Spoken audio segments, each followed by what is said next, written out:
Introduction to the Theory of Reflexive Warfare. Produced by OpenAI.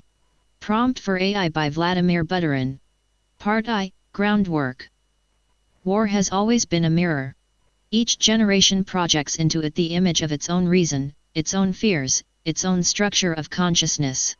When Evgeny Messner, a Russian officer in exile after the revolution, wrote that the wars of the future would be wars of mutiny, he sensed that violence was migrating from the field of bodies to the field of minds. Superscript 1 Armies would no longer meet as masses of steel but as currents of belief and perception. The decisive front would be psychological.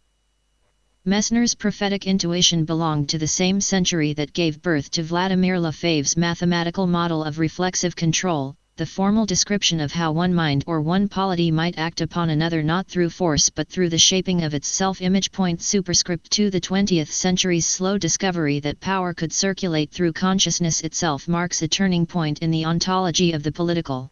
It is not merely that propaganda, ideology, or information have become instruments of war. Rather, war itself has been transformed into a process of reflection, a struggle for the control of perception, a dialectic of mirrors. In the 21st century this dialectic has become technologically embodied. Artificial intelligence now functions as the latest surface of reflection upon which human collectives perceive and are induced to misperceive themselves. Behind this transformation lies a more ancient substrate, the sphere that an anonymous social ontological theory calls communality. Communality designates the primary layer of human coexistence, older than the economy and the state, governed by laws analogous to natural selection, coordination, competition among equals, and subordination, hierarchy between leader and led. Within any durable collective, these twin forces produce both cohesion and regression. Coordination breeds envy and obstruction, subordination stabilizes order at the cost of creativity. The result is a social equilibrium that protects mediocrity and punishes distinction. In its bureaucratic form, communality manifests as the slow corrosion of initiative, the unconscious sabotage of excellence by the very mechanisms meant to ensure efficiency. This diagnosis, though formulated in sociological terms, intersects precisely with Lefebvre's logic of reflexive control. Where Lefebvre saw recursive modeling, I think that you think that I think, the theory of communality perceives recursive rivalry, I act so that you cannot act without me. Both describe feedback systems whose energy derives from self-reference. In the military bureaucracy the two converge, the larger the staff, the denser the web of mutual observation, the more decisions are shaped not by external necessity but by internal anticipation. A decision appears rational because it satisfies the network's self-image of rationality. The organization, believing itself to be calculating, is in fact performing a ritual of reassurance. Messner's insight that the battlefield is everywhere thus finds its sociological corollary: the battlefield is within. The internal dynamics of a collective, its patterns of prestige, subordination, and conformity determine the outcome of its external conflicts. When a staff, a ministry, or a state begins to act primarily to preserve its own coherence, it becomes the perfect subject of reflexive manipulation. An adversary need only suggest a choice that coincides with the target's internal fear of disunity. Reflexive control succeeds not because it deceives intelligence, but because it confirms instinct. In this sense, the contemporary fascination with hybrid warfare can be read not as a discovery of new tactics but as the recognition of an old anthropology. The hybrid is nothing other than the human itself, the being whose social survival depends on reflection, on the capacity to model the other and to anticipate being modeled in return. What modern strategy names information war is merely the technological intensification of this species' condition. It is not an aberration of politics but its essence exposed. Artificial intelligence enters this scene as both an instrument and a symptom. It is born from the same reflexive impulse that once produced bureaucracy, the desire to see oneself mirrored in systems of order and prediction. Yet unlike the bureaucratic mirror, which stabilizes by slowing, the algorithmic mirror stabilizes by accelerating. It produces decisions faster than human hesitation allows, promising liberation from the communal paralysis of compromise. In theory, it could dissolve the human circuits of fear and prestige that distort rational judgment. In practice, it risks reproducing them at another level, translating hierarchy into code, prestige into access to data, and conformity into algorithmic bias. The introduction of artificial intelligence into the decision-making processes of large bureaucratic organizations opens the possibility of mitigating the intrinsic social distortions produced by what may be called the laws of communality, the natural mechanisms of competition, subordination, and mutual obstruction that govern life in densely organized human groups. These mechanisms, analogous to natural selection in the biological sphere, manifest as rivalry for status, suppression of initiative, and stabilization around mediocrity. When institutionalized within the military bureaucracy, they yield a characteristic pattern: the larger the staff, the greater its tendency toward compromise, delay, and unconscious sabotage of effective decisions. Artificial intelligence can, within ethical boundaries, function as a corrective instrument against this communal entropy.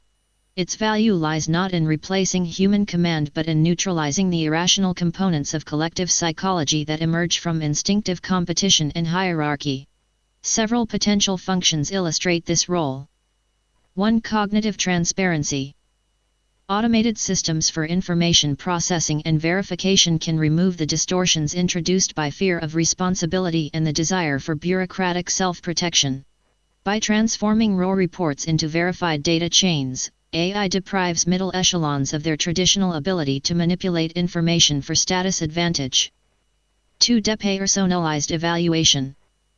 Algorithms capable of analyzing multiple decision scenarios may reduce the influence of personal or factional interests. When a recommendation is produced through impartial computation rather than negotiation, it weakens the informal networks of mutual dependence that normally define bureaucratic power. 3. Disruption of the subordination trap. In hierarchically rigid structures, individuals tend to subordinate judgment to authority for the sake of self-preservation. AI can partially offset this dynamic by providing independent analytical outputs accessible across hierarchical levels, thereby restoring plural sources of rationality within the system. 4. Protection against coordinative sabotage. In bureaucracies, rival departments often neutralize each other through mutual obstruction. Integrative AI systems can expose such inefficiencies by mapping redundant actions and information loops, allowing leadership to detect and correct self-canceling dynamics before they paralyze the institution. The ethical boundary, however, must remain firm. Artificial intelligence should never usurp the moral and political responsibility inherent in command. It may model outcomes, forecast risks, and optimize logistics, but it must not decide who lives and who dies. Its proper function is epistemological, not sovereign. In this sense, artificial intelligence becomes not a substitute for human will but an instrument of cognitive hygiene, a means of cleansing the decision-making environment of the primitive reflexes that, under conditions of communality, transform rational organizations into self-preserving organisms. The goal is not to abolish the human element but to release it from the biological inertia of hierarchy and competition, restoring the capacity for reasoned action under conditions of extreme complexity. The hope that artificial intelligence might neutralize communal bias rests on a profound ambiguity. On one hand, by processing information impersonally, AI can remove the distortions introduced by rivalry and self-interest. On the other hand, the very act of entrusting decision-making to an impersonal system recreates the conditions of subordination. The machine becomes the new superior whose judgment is accepted because it is inaccessible. The communal law of obedience thus migrates from persons to programs. The promise of pure rationality folds back into a new kind of superstition, faith in the neutrality of code. At this juncture, philosophy must intervene. For what is at stake is not merely efficiency but the ontology of decision itself. To decide is to assume responsibility for the unforeseen. To delegate decision to an algorithm is to renounce a portion of being. The dream of perfect calculation free from ego, from communal intrigue is at once a dream of freedom and of death, the aspiration of a species tired of its own contingency. Yet without contingency there is no freedom, and without freedom no history. Artificial intelligence may correct the errors of the communal mind, but only by suspending the drama through which humanity becomes conscious of itself. Artificial intelligence, introduced into bureaucratic environments dominated by the laws of communality, does more than correct distortions, it transforms the reflexive structure of decision-making itself. In Vladimir Lefebvre's framework, reflexive control operates through the manipulation of an opponent's internal model of the world, leading the opponent to act in accordance with the manipulator's design while believing the decision to be autonomous. Within human institutions, this reflexivity is not limited to adversarial interactions, it also governs the relationship of a collective to itself. Every bureaucracy, in this sense, is a self-reflexive organism that continuously interprets and reinterprets its own intentions, motives, and fears. When such an organization integrates artificial intelligence, two opposing reflexive transformations become possible. One, breaking the reflexive loop. AI can serve as a dereflexive agent, a mechanism that interrupts the closed circle of human self-interpretation and self-deception. Bureaucratic decision-making, typically trapped within loops of approval, conformity, and face-saving, gains access to an externalized, computational mirror that is indifferent to prestige or hierarchy. By confronting the organization with a model that reflects not how it thinks of itself but how it actually behaves, AI introduces a new layer of objectivity into the reflexive circuit. This can dissolve the illusion of rationality that large staffs often construct around their inefficiencies, a phenomenon Lefebvre would recognize as a false reflexive equilibrium. 2. Becoming a reflexive actor. Yet the same system, once trusted and institutionalized, may itself become a participant in the reflexive structure of control. As decision-makers begin to anticipate the judgment of the algorithm, they adapt their behavior to what they imagine the system will reward or approve. In this way, artificial intelligence ceases to be an external corrective and becomes an internalized referee, a new subject of reflexive influence. The machine no longer simply reflects, it shapes the self-perception of the human collective. This duality reveals the profound ambivalence of technological rationality in the communal context. On one hand, AI offers the possibility of transcending the psychological and political distortions that deform decision-making under conditions of hierarchy. On the other, it risks reproducing those very distortions in a new form, substituting algorithmic opacity for bureaucratic intrigue, and compliance with the machine's presumed logic for genuine deliberation. The true challenge, therefore, is not to automate decision-making but to maintain reflexive balance between human and artificial cognition. Only when the system remains conscious of its own recursive structure, aware that it can be both subject and object of control, can AI fulfill its proper role, not as an autonomous strategist, but as a disciplined mirror through which the collective regains self-knowledge. Part 2. Artificial reflexivity. The traditional tools of hybrid war, disinformation campaigns, cognitive infiltration, and economic coercion are now being supplemented and partially replaced by algorithmic systems capable of predicting and shaping mass behavior. In this sense, the logic of Lefebvre's reflexive control has migrated from the human sphere into the cybernetic. The new field of conflict is not merely informational but reflexive informational, an environment in which the adversary's worldview is modified indirectly through the feedback of automated systems that structure what populations see, believe, and expect. 1. The Western paradigm, algorithmic soft power. In post-industrial Western states, the reflexive use of AI manifests primarily through the optimization of consent. Algorithmic recommendation engines, targeted advertising, and digital surveillance architectures construct an environment of predictive conformity, where citizens' preferences are continuously anticipated and fulfilled. The illusion of autonomy persists, but the field of possible choices is algorithmically pre-shaped. This constitutes a subtle form of reflexive control. Individuals act freely, yet their freedom unfolds along trajectories designed to maintain systemic equilibrium. The communal laws of rivalry and subordination are here pacified through data. Competition is redirected into consumption, and descent into simulation. 2. The Russian and Chinese paradigm, algorithmic counter-reflexivity. By contrast, in Russia and China, AI integration follows a counter-reflexive logic. Rather than pacifying internal communal tensions, it seeks to weaponize them outwardly. The goal is to destabilize rival societies by exploiting their communal fault lines, identity divisions, ideological fatigue, and distrust in elites through automated information flows. If the West's algorithmic reflexivity maintains internal coherence, the Eurasian model externalizes the same logic, turning social data into a strategic weapon. In this sense, AI becomes a apparatus, an instrument for igniting mutiny within the opponent's communal fabric while preserving one's own. 3. The dialectic of reflexive systems. This opposition, however, is not stable. Each side inevitably learns from the other.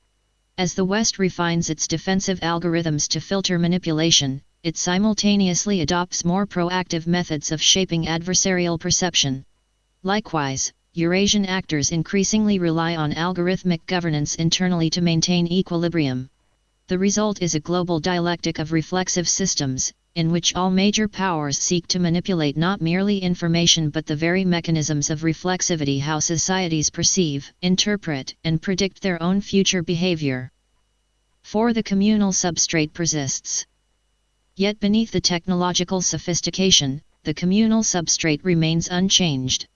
AI does not abolish the biological and social drives that define human collectives, it merely operates upon them more efficiently. Rivalry, subordination, prestige, and distrust continue to structure the field of perception that algorithms exploit. In this sense, the post-human phase of hybrid war is not a departure from the communal laws but their perfection. Technology has become the latest evolutionary instrument through which the struggle for dominance and recognition is waged.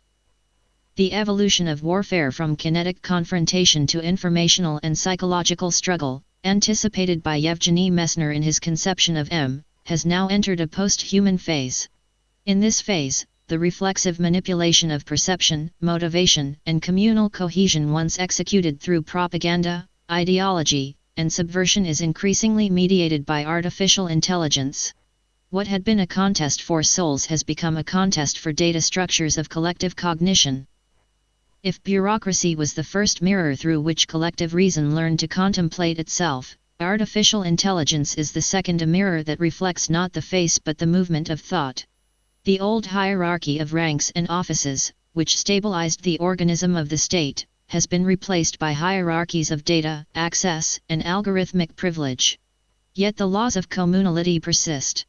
Coordination and subordination, rivalry and conformity, continue to structure the flow of information. The promise of automation is thus haunted by anthropology. Machines inherit the instincts of their makers. In this environment, reflexivity becomes infrastructure. Every digital trace is both an act and a self-description, every prediction a fragment of self-knowledge circulating in the network. When Lefebvre wrote that control arises from the ability to shape another's model of reality, he could not have foreseen systems that model reality faster than any participant can perceive it. The algorithmic environment anticipates the actor, it shapes expectation before awareness forms. Reflexive control has become automatic, no longer the art of deception but the condition of perception itself. The West's experiment with algorithmic governance can be read as a project of consensual reflexivity. Platforms and institutions optimize agreement, they translate conflict into preference, rebellion into market segmentation. The subject believes itself free because its choices are foreseen. Freedom is the feeling of moving along a path already computed. The communal law of rivalry is pacified not by repression but by infinite differentiation, the conversion of competition into consumption. What Messner called the battle for souls has been transformed into the battle for attention, a struggle fought through recommendation engines rather than ideologies. By contrast, the large Eurasian systems, Russia, China, and their technological satellites approach algorithmic reflexivity through counterstabilization. Where Western governance seeks equilibrium, these systems employ feedback to preserve tension. The network does not absorb conflict, it distributes it outward, projecting internal contradictions onto external fields. The algorithm does not pacify rivalry, it directs it. In this sense, artificial intelligence functions as a tool of counter-reflexivity, a mechanism by which internal coherence is maintained through the managed destabilization of the outside. Both paradigms reveal the same ontological structure, the displacement of political will by automated self-regulation, but they differ in sign. One seeks serenity, the other endurance. Yet neither escapes the underlying paradox that Lefebvre identified: every system that reflects upon itself eventually generates a second reflection that turns control back upon the controller. The West becomes anxious before its own predictive apparatus, the Eurasian powers grow cautious of the algorithms that mirror their hierarchy too faithfully. Each learns that artificial reflexivity is recursive without end, whoever constructs a mirror must live within its logic. The result is a global dialectic of mirrors. The informational sphere no longer has a center or a frontier, it consists of mutually observing systems, each adjusting to the anticipated adjustments of the others. In this world, victory cannot be defined as dominance but only as stability within reflection, the ability to remain coherent while being endlessly interpreted. War becomes a competition in self-maintenance, a struggle among mirrors to preserve the integrity of their image. From the perspective of the anonymous theory of communality, this development represents an evolutionary intensification of the species' ancient struggle for recognition. The same laws that once governed tribes and bureaucracies now govern datasets and protocols. Subordination reappears as algorithmic ranking, coordination reappears as network traffic. The reflexive tension between autonomy and belonging becomes the central ethical problem of the digital age. Artificial intelligence thus completes, rather than abolishes, the anthropology of war. It renders visible the ontological truth that conflict is coextensive with consciousness, to know oneself is to encounter resistance, and every act of prediction is also an act of domination. The philosophical consequence is profound. The human no longer stands outside its instruments. The reflexive relation between subject and object has closed into a single, self-modifying circuit. The world has become a thought that thinks itself through us and our machines.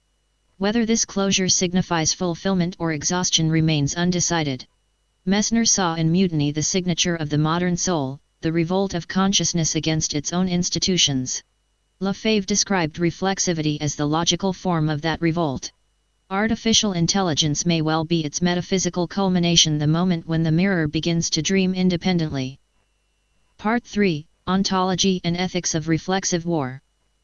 The emergence of artificial intelligence within the global strategic environment marks not merely a technological transformation of warfare, but an ontological one. What Messner intuited as a war of mutiny, waged in the psychological and spiritual domain, has unfolded into a struggle over the very conditions of consciousness. What Lefebvre analyzed as reflexive control, the capacity to shape the opponent's internal model of reality, now extends beyond the human intellect into autonomous systems of computation that participate in the same dialectic of perception and self-perception. The field of conflict has thus become reflexive in itself. War, once external and material, has become recursive, a struggle of consciousness with its own reflections. The opposing sides no longer merely confront each other as states or armies, they confront the images of themselves projected and refracted through networks of machines, media, and predictive algorithms. Each side seeks not to annihilate the other's material base but to destabilize the continuity of its self-awareness, to corrupt the coherence of its communal identity and its temporal narrative. In this new ontology of war, the enemy is not another subject but the mirror itself, the unstable reflection in which societies misrecognize their own intentions. The decisive weapon is no longer the missile, nor even the word, but the recursive structure that determines how reality is experienced and acted upon. Control is achieved not through coercion but through reflexive inversion, the capacity to induce the adversary to interpret its own actions through alien logic. Artificial intelligence intensifies this process by becoming a new stratum of reflexivity, an artificial mirror in which human consciousness now perceives itself. Yet this mirror is not passive. It learns, predicts, and intervenes. It is both reflection and actor, both instrument and participant in the dialectic of control. The human subject, in turn, becomes an object of its own technological self-reflection, the observer observed, the controller controlled. From the perspective of communal ontology, this transformation represents the completion of a long historical cycle. The struggle for existence, once biological, and the struggle for prestige, once social, have converged into a single cybernetic field of recognition. What was once enacted through speech, law, and ritual now occurs through data, code, and algorithmic feedback. The communal law's rivalry, subordination, coordination remain operative, but their medium has changed from organic life to informational reflexivity. The task of philosophy, therefore, is no longer to describe war as an event within history, but to understand history itself as a reflexive process of war, a movement through which consciousness externalizes, confronts, and reabsorbs its own instruments of control. The advent of artificial reflexivity does not abolish conflict, it universalizes it. War becomes ontological, a condition of being that unfolds through every system capable of reflecting upon itself. In this light, the post-human battlefield is not defined by geography or weaponry, but by the structure of reflection itself. The victory of one side over another becomes indistinguishable from the victory of one form of consciousness over another, a triumph not of might, but of perception. And in the age of artificial reflexivity, the ultimate strategic question ceases to be who controls whom, and becomes instead, who defines what it means to know oneself. The question that follows from every mirror is whether reflection exhausts what it reflects. Can the image of the world, multiplied through the circuits of machines, replace the world itself? Or does every act of reflection still depend on a remainder that cannot be computed, the stubborn opacity of the living? Messner's century could still imagine the human as the subject of history, ours can only imagine the system. What began as mutiny war, the rebellion of thought against power, has become an ecology of feedback in which rebellion and control are indiscernible. In this ecology, artificial intelligence is not a new enemy but a new organ of self-consciousness. It is the continuation of the species' struggle for existence by informational means, the attempt to secure survival by predicting the future, and prestige by mastering the act of prediction itself. The anonymous theory of communality helps explain why this development feels both inevitable and perilous. Human beings organize themselves according to laws that mirror natural selection. Coordination and subordination, the competition of equals and the obedience of inferiors. These laws cannot be abolished without abolishing life as such. What technology changes is the tempo and transparency of these relations. Digital systems accelerate selection and make rivalry explicit, they expose the hidden reflexivity of social order. For the first time, societies can see themselves selecting. Yet this visibility does not liberate, it terrifies. The instinct of self-preservation reasserts itself in new forms of censorship, secrecy, and algorithmic opacity. We hide our mirrors even as we polish them. Lefebvre's model of reflexive control illuminates this paradox. The manipulator succeeds when the target acts according to an image of reality that seems self-evident. But when the manipulator and the target coincide, when a society manipulates its own reflection, the distinction collapses. Artificial intelligence, trained on human data, now returns humanity's self-image as command. The world begins to obey its own simulation. Reflexive war thus becomes ontological, the struggle of consciousness against its own predictive shadow. This new condition demands an ethics of reflection. The classical ethics of war presupposed exteriority, the enemy stood across a line. The ethics of reflexive war must presuppose interiority, the enemy is the distortion within our perception, the automation of our judgment. Responsibility no longer means the restraint of violence but the cultivation of awareness, the capacity to know when one is acting freely and when one is being anticipated by one's own systems. Freedom becomes a function of delay, of the interval between signal and response. In this interval, conscience survives. Philosophically, the age of artificial reflexivity marks the completion of what Hegel once called the labor of the negative. Spirit has externalized itself in mechanisms that reproduce its own dialectic. Each algorithm is a miniature dialectic, it negates, preserves, and raises data into prediction. In this sense, technology is the unfolding of Geist in silicon. Yet unlike the dialectic of consciousness, which culminates in recognition, the dialectic of machines tends toward repetition. Prediction replaces understanding, optimization replaces reconciliation. The human task, therefore, is to reintroduce negativity into systems that aspire to be without contradiction, to remind them, and ourselves, that self-knowledge begins where certainty ends. Here lies the ethical core of the ontology of reflexive war, the preservation of ambiguity. A world entirely transparent to its own models would be a world without freedom, for freedom depends on the possibility of surprise. Artificial intelligence, by narrowing the field of the unforeseen, threatens to extinguish the very contingency that makes moral action possible. To resist this closure is not to reject technology but to insist on the incompleteness of every model.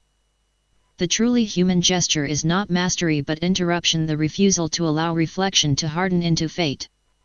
The future, then, will not be decided by which civilization commands the most powerful algorithms, but by which can sustain the distance between reflection and being. If the West has sought stability through consent and the East through endurance, the next epoch may demand a third virtue, lucidity, the ability to inhabit the mirror without mistaking it for the world. Such lucidity would recognize in every act of control the shadow of self-control, and in every system of prediction the echo of human fallibility. War, in this vision, ceases to be an exceptional event and becomes the ontological rhythm of consciousness, the continuous negotiation between what is known and what exceeds knowledge. Artificial intelligence does not end this rhythm, it amplifies it. The machines we have built are not our successors but our questions made visible. They compel us to ask again what it means to act, to decide, to be responsible when the self is distributed across circuits of reflection. The ultimate stake of the age of artificial reflexivity is therefore not domination but definition. The decisive frontier runs not between states or systems but between modes of awareness, between those that can recognize themselves as reflexive and those that cannot. Victory, if that word retains meaning, will belong to the form of consciousness that best endures the sight of its own reflection. For in the end, every war is a war for the right to define what it means to know oneself. Selected references: Hegel, G.W.F. Phenomenology of Spirit. Translated by A.V. Miller. Oxford, Clarendon Press, 1977. Evgeny Messner. Vicemirniamaya Tejavoina, The Global Mutiny War. Madrid, Instituto de Cultura Hispanica, 1960. Vladimir Lefebvre. The Structure of Awareness, Toward a Symbolic Logic of Reflexive Processes. Beverly Hills, Sage, 1982. Vladimir Buterin. Overcoming Communality, academia.edu, 2025. Norbert Wiener. Cybernetics, or Control and Communication in the Animal and the Machine. Cambridge, Mott, MIT Press, 1961. Donna Haraway. A Cyborg Manifesto. In Simians, Cyborgs, and Women, The Reinvention of Nature, 149-181. New York, Routledge, 1991. Jean Baudrillard. Simulacra and Simulation. Ann Arbor, University of Michigan Press, 1994. Luciano Floridi. The Philosophy of Information. Oxford, Oxford University Press, 2011. Shoshana Zuboff. The Age of Surveillance Capitalism. New York, Public Affairs, 2019.